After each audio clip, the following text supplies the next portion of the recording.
చాలా ఫోకస్డ్‌గా చేశారు. అసలు ఈ సీడ్ ఎక్కడ మొదలైంది? అంటే అసలు నేను యాక్టింగ్ గాదు, I am Born for something else అని మొదలైందా? What happened? యాక్టింగ్ కాదు అనడానికి లేదు. నేను చేసినంత వరకు నాకిచ్చిన ఆపర్చునిటీస్ వరకు నేనిప్పుడు స్పోర్ట్స్‌కి ఎంత 100% ఇచ్చానో, నేను హ్మ్. సినిమాకి అంతే 100% ఇచ్చాను. ఐఎమ్ నాట్ ఎ పర్సన్ ఎక్కడో సగం హార్ట్ పెట్టే మనిషిని కాదు. ఏ పని చేసినా, వంట చేసినా కూడా నేను 100% చేస్తాను. అలాగా చిన్న చిన్న విషయం కూడా నేను ఇనిషియేట్ చేసి నేనేదైనా చేశాను అంటే ఐ గివ్ 100%. ఐ ఫెల్ట్ సినిమాలో ఎక్కడో నేను ఎక్స్‌పెక్ట్ చేసే ఒక ప్లాట్‌ఫార్మ్ నాకు దొరకలేదు. To showcase my talent.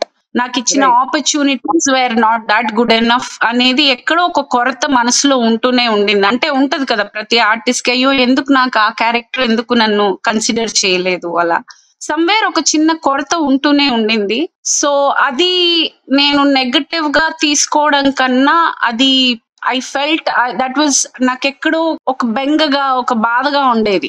హ్మ్. అదెక్కడ మెల్లగా డిప్రెషన్‌గా మారుతుందో అన్న ఒక భయానికి దెన్ ఐ స్టార్టెడ్. యాక్చువల్‌గా ఫిట్‌నెస్‌లో నేను if you see I was always into fitness. ఒక 15 ఇయర్స్ నుంచి నేను ఫిట్‌నెస్‌లో మటికి చాలా యాక్టివ్‌గా ఉన్నాను. రైట్. కానీ ఒక పాయింట్‌లో అది వర్క్‌గా కూడా నేను కొంచెం తగ్గిపోయాయి వర్కు. అండ్ వాళ్ళిచ్చేది నాకు నచ్చట్లేదు. నేను అడిగేది వాళ్ళివ్వట్లేదు.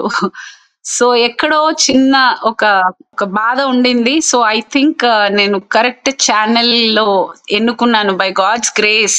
నాకు అలాంటి ఒక స్పోర్ట్ నాకు లైఫ్‌లో ఇంట్రొడ్యూస్ అవ్వటం, వేర్ నా 100% నేను ప్రేమగా ఇవ్వగలిగాను. And I gave it all and I'm here.